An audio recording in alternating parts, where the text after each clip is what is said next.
Sa ngalan ng Ama, ng Anak, ng Espiritu Santo. Amen. Sumainyo ang Panginoon. At sumaiyo rin. Mga kapatid, duminin natin ang ating mga kasalanan upang tayo maging marapat gumanap sa banal na pagdiriwang. Inaamin ko sa mapangyarihang Diyos at sa inyo mga kapatid, na lubha akong nagkasala sa isip, sa salita, sa gawa, at sa aking pagkukulang.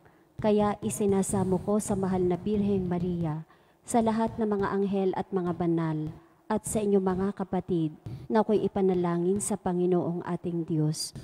Kaawaan tayo, mapangyarihang Diyos, patawarin tayo sa ating mga kasalanan, patnubayan tayo sa buhay na walang hanggan. Amen. Panginoon, kaawaan mo kami. Panginoon, kaawaan mo kami. Kristo, kaawaan mo kami. Kristo, kaawaan mo kami. Panginoon, kaawaan mo kami. Panginoon, kaawaan mo kami. Manalangin tayo. Manalangin tayo. Ama naming makapangyarihan, inilaan mo ang iyong paghahari sa mga mapagpakumbaba at mga bata. Gawin mo ang kaming lakas loob na makatahak sa landas ni Santa Teresita upang pakundangan sa kanyang pagdalangin, mahayag sa amin ang kadakilaan mo kailanman. Sa pamagitan ni Jesucristo kasama ng Espiritu Santo, magpasawalang hanggan. Amen.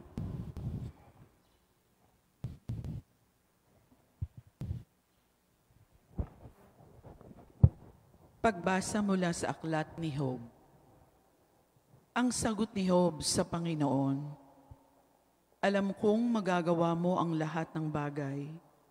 Anumang balakin mo'y walang makahahadlang. Sinong nagsalita ng walang nalalaman? Kaya ako ay humatol ng walang katuturan, na hindi ko alam ang lahat ng mga bagay. Nakilala kita sa balita lamang, ngunit ngayon akin ang namasdan, kaya ako'y nagsisisi ng buong taimtim. At ang sarili ko'y aking itinakwil. Ang mga huling araw ni Job ay higit na pinagpala ng Panginoon. Binigyan niya ito ng 14,000 tupa, 6,000 kamelyo, 2,000 baka, at 1,000 inahing asno. Nagkaanak pa si Job ng 7 lalaki at 3 babae, na ang mga pangalay Hemina, Kesya, Kerenhapuk. Sa buong lupain ay wala silang katulad sa ganda. Pinamamahanan ni din niya sila, tulad ng mga anak na lalaki. Si Job ay nabuhay pa ng 140 taon. Nakabuhayan pa niya ang kanyang mga apo sa ika-4 na salin lahi bago siya namatay. Ang salita ng Diyos. Salamat sa Diyos. Salmong tugunan, tumanglaw ka sa lingkod mo at pagpalain mo ako. Tumanglaw ka sa likod mo at pagpalain mo ako. Ako'y bigyan mo ng dunong ng tunay na karunungan. Yamang ako'y nagtiwala sa utos mong ibinigay. Tumanglaw ka sa likod mo at pagpalain ako. Sa akin ay nakabuti ang parusang iyong dulot, pagkat aking naunawaang mahalaga ang iyong utos. Tumanglaw ka sa likod mo at pagpalain mo ako. Nababatid ko, o poon, matuwid ang iyong batas, kahit ako'y pagdusahin, nananatili kang tapat. Tumanglaw ka sa likod mo at pagpalain mo ako. Hanggang ngayon ay matatag, pagkat ikaw ang nag-utos. Alipin mo silang lahat, at sa iyo'y naglilingkod. Tumanglaw ka sa likod mo at pagpalain mo ako. Bigyan mo ng pangunawa itong iyong abang lingkod, upang aking maunawa ang aral mo't mga utos. Tumanglaw ka sa likod mo at pagpalain mo ako.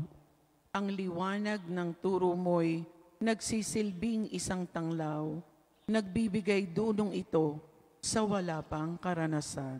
Tumanglaw ka sa likod mo at pagpalain mo ako.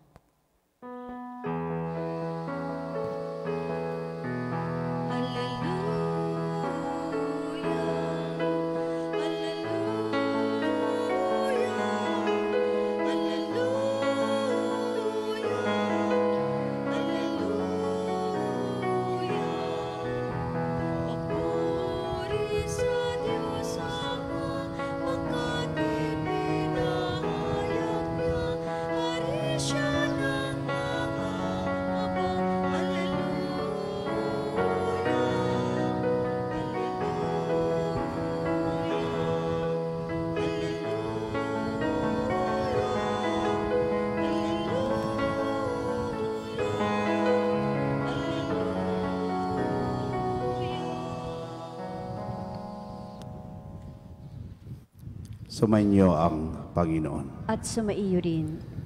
Ang mabuting balita ng Panginoon ayon kay San Lucas. Papuri sa iyo, Panginoon.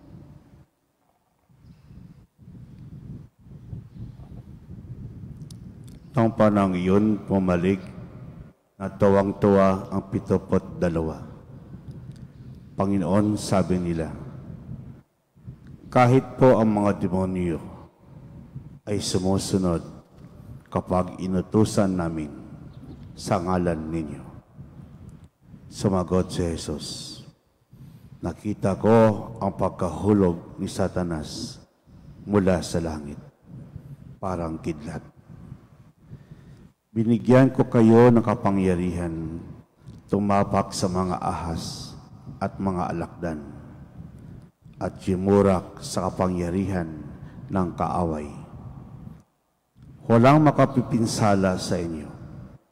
Gayunman, magalak kayo hindi dahil sa suko sa inyo ng masasamang espiritu, kundi dahil nakatala sa langit ang inyong pangalan.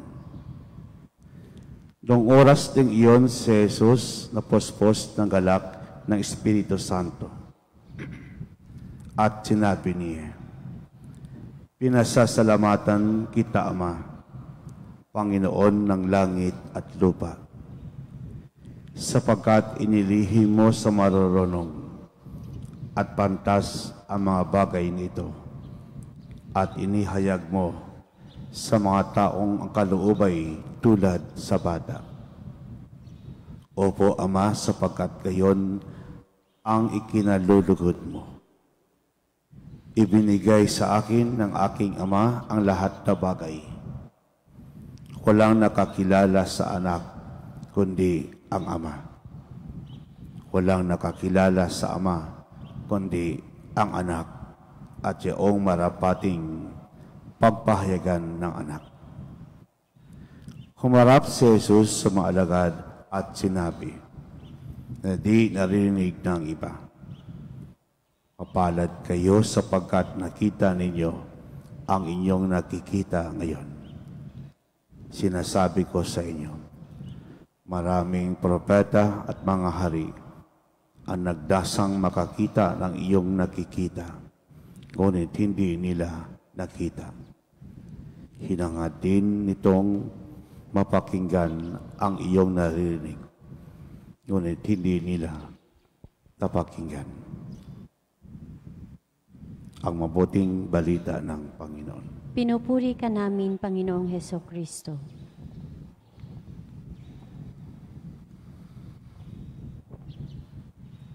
Magandang umaga po sa lahat. Matapos po tinawag ni Jesus itong 12 apostoles, tinawag niya rin itong 72 disipulo para makibahagi sa misyon ng Ama sa langit. The mission is not easy. The journey is not easy. Ang dami pong pagsubok, ang dami pong cross. Inuosig po sila at ilang beses po sila hindi tinanggap. Sabalit tuloy ang gawaing makalangit dahil pinanghahawakan ng mga apostoles, disipulo ni Jesus, ang kanyang pangako. You will never be alone spreading the good news. My presence is enough. Have faith in me. Hold on to your faith and strengthen your faith. Bitbit po ng 72 si Kristo. Bitbit po ng 72 ang cross. Kaya po ang tatak ng 72 disciples of Christ ay walang iba kundi ang cross. Mission at ang cross ay magkasama lagi. Ay magkasama lagi. Magkakambal lagi. Pagbalik po ng 72 disciples of Christ, masaya po nilang ipinamalita yung kabutihan, yung tagumpay ng kanilang misyon. At lagi pong sinasabi nila, napalayas namin ang demonyo. At pagdating po nila sa misyon, sabi po ng marami, mission accomplished. Tayo po ay kabahagi ng misyon at cross ni Jesus. God is giving us power. God is giving us grace. We cannot do anything without the help of God. As followers of Christ, open our eyes and heart to this reality of life. Kahit maliit na bagay ang ambag ng bawat disipulo, ito'y napakalaki sa mata ng Diyos. Ang pagsunod po sa Kanya, she was considered as one of the most significant religious phenomena of contemporary times. Dahil sa murang edad, siya po'y pumasok sa kumbento. Dahil po sa kanyang edad, hiningi pa po yung pahintulot ng Roma kung siya'y papayagan na maging alagad ng Diyos. Pagiging madre. Kitang-kita po natin yung kanyang conviction sa buhay. Kita-kita natin yung apoy umaalab dahil gusto niya maglingkod sa Diyos. Kilala po siya sa kanyang famous principle in life.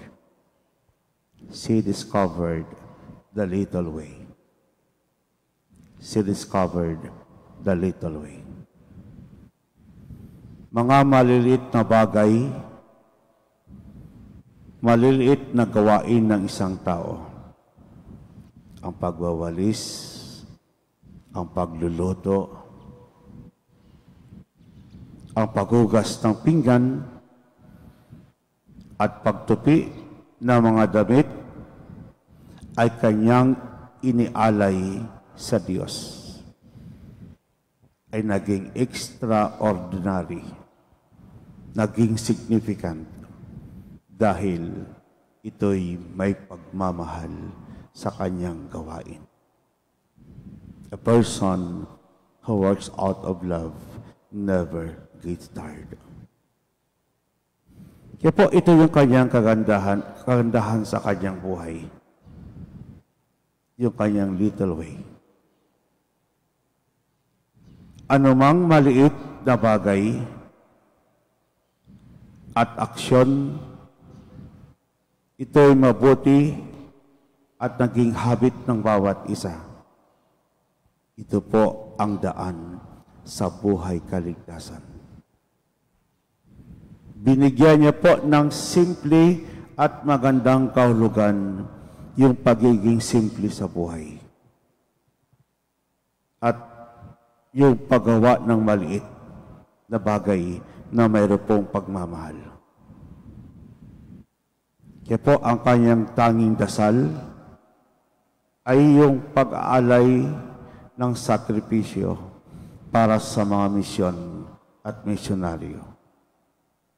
Kaya po naging patron of the mission itong si Saint Teresa of the Child Jesus. Siya po ang nagdiscovery, ang pinaghahawakan niya, ang kanyang motto sa buhay, ang kanyang prinsipyo sa buhay, the little way. Maliit na bagay. Subalit kapag ito'y ginagawa para sa Diyos, naging extraordinary at naging significant dahil ito'y may pagmamahal. For the world, small things may be small, but for God, everything you do is big. Kalimutan po natin yung salitang perfection, if you will, but always do good things as best as you can. Before you know it, perfection is achieved. Perfection is attained in our life. Dumulog lamang tayo kay Saint Teresa of the Child Jesus. Dumulog tayo sa Kanya, magdasal tayo sa Kanya, dahil ituturo niya ang tunay na kaligtasan, ang tunay na kabanalan sa pamagitan ng paggawa ng maliliit na bagay.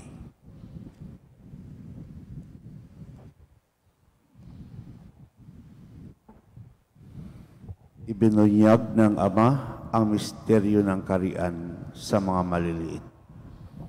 Manalangin tayo sa Diyos na nagpapahayag ng pagmamahal sa mga maliliit at mababang loob. Dalhin natin na may pananalig ang Amang nasa langit, ang lahat ng ating pangangailangan sa Kanyang mapagmahal na kalinga. Ang ating pong itutugon, Panginoon, dinggin mo ang aming panalangin. Panginoon, dinggin mo ang aming panalangin.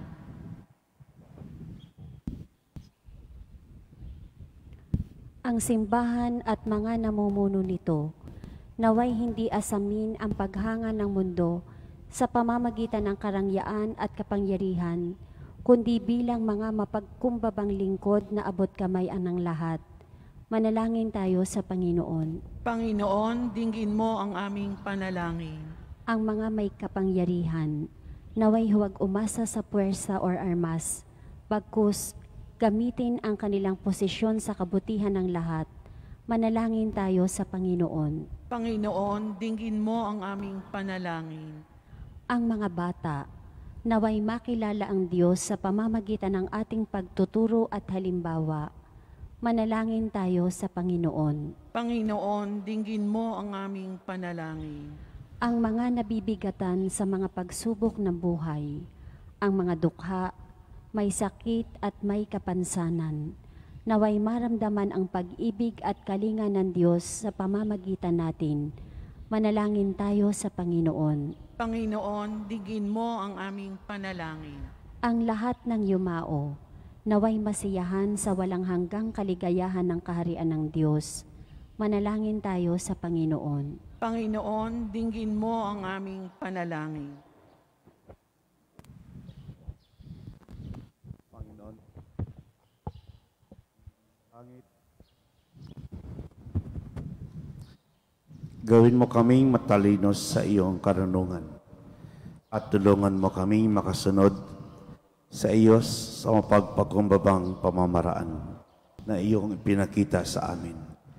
Hinihiling namin ito sa pamagitan ni Kristong aming Panginoon. Amen.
Mga kapatid, upang paghahain natin kalugdan ng Diyos, amang makapangyarihan. Tanggapin nawa ng Panginoon itong paghahain sa iyong mga kamay, sa kapurihan niya at karangalan, sa ating kapakinabangan at sa buong sambayanan niyang banal.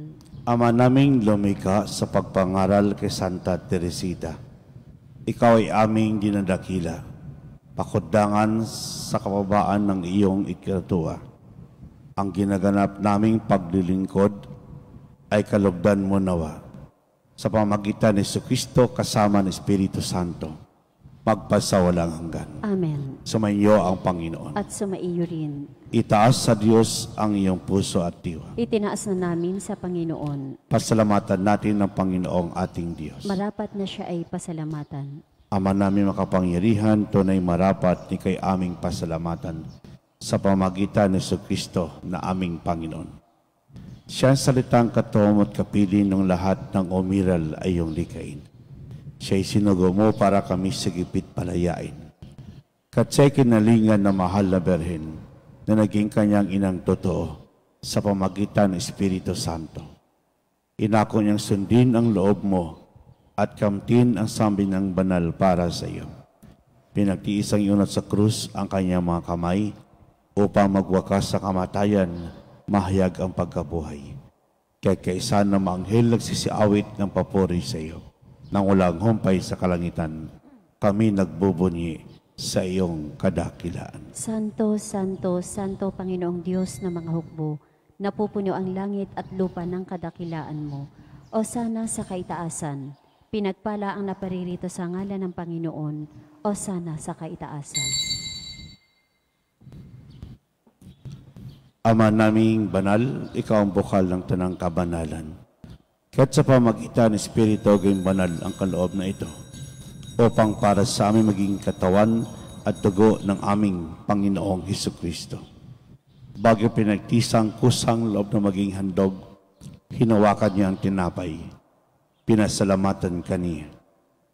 Pinaghati-hati niyon inabot sa kanyang maalagad at sinabi, tanggapin lahat ito at kanin. Ito ang aking katawan na ihandog para sa iyo.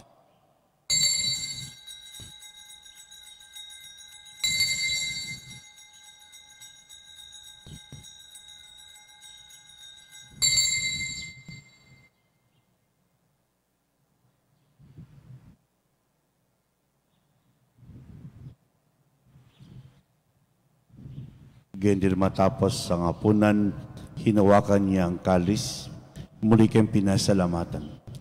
Inabot niya ang kalis sa kanyang maalagad at sinabi, tanggapin lahat ito at inumin. Ito ang kalis ng aking dugo, ng bago't walang hanggang tipan. Ang aking dugo na ibubuhos para sa inyo at para sa lahat, sa ipagpapatawad ng mga kasalanan. Gawin niyo ito sa pag-alaala sa akin.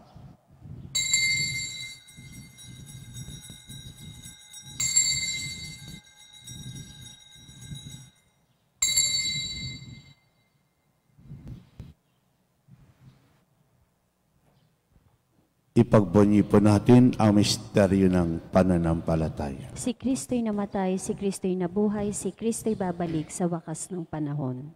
Ama, ginagawa namin ngayon pag-alala sa pagkamatay at muling pagkabuhay na iyong anak. Kaya tinaalay namin sa iyo ang tinapay nagbibigay buhay at ang kalis ng kakaloob ng kaligtasan. Kami nagpapasalamat at kami yung minarapat na tumayo sa harap mo para maglingkod sa iyo. Isinasama namin kami magsalo-salo sa katawan at dugo ni Kristo ay mabuklod sa pagkakaisa sa pamagitan ng Espiritu Santo. Ama, lingapin mo yung simbahang laganap sa buong daigdig. Puspusin mo kami sa pag-ibig kaisa ni Francisco na Papa, ni Gilbert naming Obispo at ng Tanang Kaparian. Alalahanin mo rin kapatid naming nameline na may pag-asang sila'y muling mabubuhay, kundi lahat ng mga pumanaw. Kawaan mo sila at patuloyin sa iyong kaliwanagan. Kawaan mo tubating kami lahat makasalo sa iyong buhay na walang wakas. Kaysa ng Malabirhing Maria, Ina ng Diyos, kaysa ng mga apostol at lahat ng mabanal na namuhay dito sa daigdig ng kalugod-lugod sa iyo. Ipagdiwang nawa namin ang pagpupuri sa ikararangal mo sa pamagitan ng iyong anak na aming Panginoong Jesucristo. Sa pamagitan ni Kristo kasama niya at sa Kanya, ang lahat ng parangal at papuri sa iyo, Diyos sa makapangyarihan, kasama ng Espiritu Santo, magpasawalang hanggan.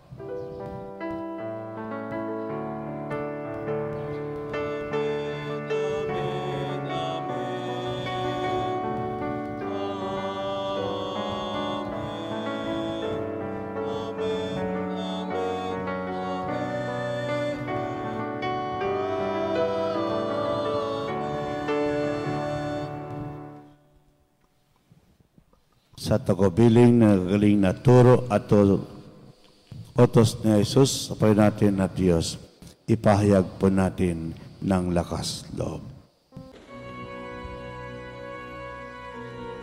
Ama namin, sumasalangit ka, sambahin ang ngalan mo, mapasa amin ang kaharian mo, sundin ang loob mo dito sa lupa para nang sa langit. Bigyan mo kami ngayon ang aming kakanin sa araw-araw. At patawarin mo kami sa aming mga sala para ng pagpapatawad namin sa nagkakasala sa amin. At huwag mo kaming ipahintulot sa tukso, at iadya mo kami sa lahat ng masama. Hinilay namin kami adya sa lahat ng masama, pagkalooban ng kapayapaan araw-araw. Iligtas sa kasalanan, ilayo sa lahat ng kapahamakan. Samantalang aming pinanabikan, dakilang araw ng pagpapahayag ng tagapagligtas naming si Jesucristo. Sapagkat iyo ang kaharian at ang kapangyarihan at ang kapurihan magpakailanman. Amen. Panginoon si Kristo, sinabi mo sa ibang apostol, kapayapaan ang iniwan ko sa inyo. Ang aking kapayapaan ibinibigay ko sa inyo. Tunghahin mo ang aming panampalataya, tuwag ang aming mga pagkakasala. Pagkalooban mo kami ng kapayapaan at pagkakaisa, ayon sa kalooban kasama ng Espiritu Santo, pagpasawalang hanggan. Amen. Ang kapayapaan ng Panginoon ay laging sumainyo. At sumaiyo rin. Magbigayan po tayo ng kapayapaan sa isa't isa. Peace be with you. Good morning po sa lahat. Kordero ng Diyos na nag-aalis ng mga kasalanan ng sanlibutan, maawa ka sa amin. Kordero ng Diyos na nag-aalis ng mga kasalanan ng sanlibutan, maawa ka sa amin. Kordero ng Diyos na nag-aalis ng mga kasalanan ng sanlibutan, ipagkaloob mo sa amin ang kapayapaan.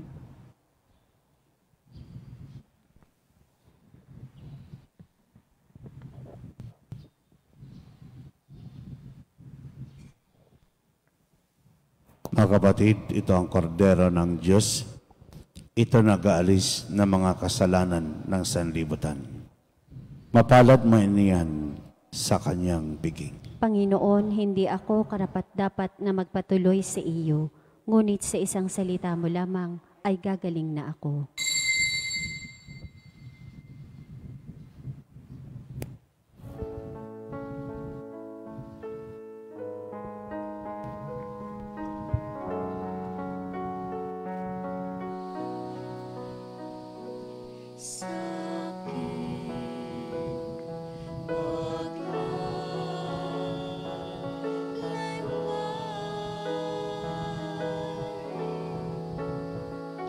Sa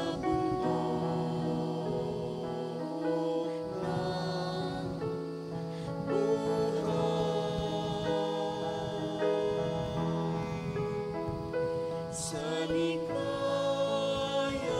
lumbay, maging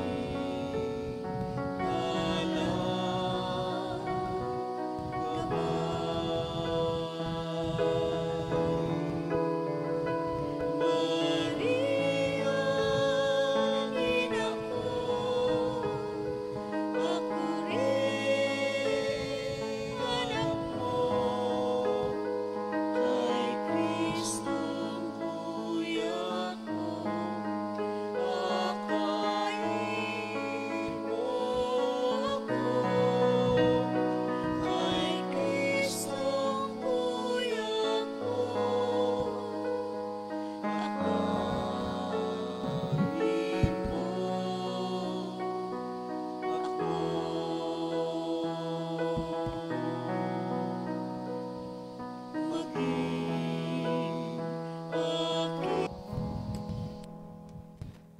Manalangin tayo.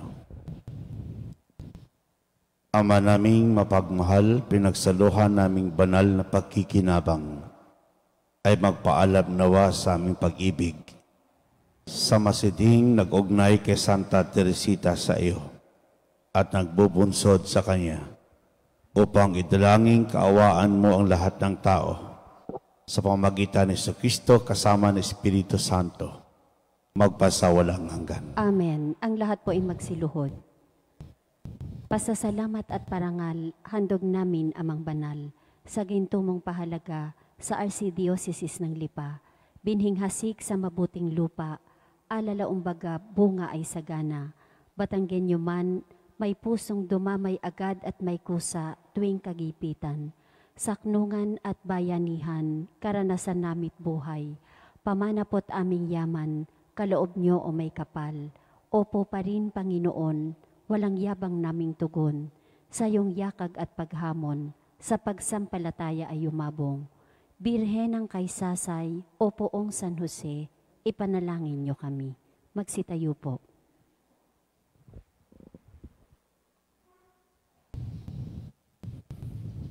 Sumainyo ang Panginoon. At sumaiyo rin. Pagpalain kayo ng mapangyarihang Diyos, ang Ama, Anak at Espiritu Santo. Amen.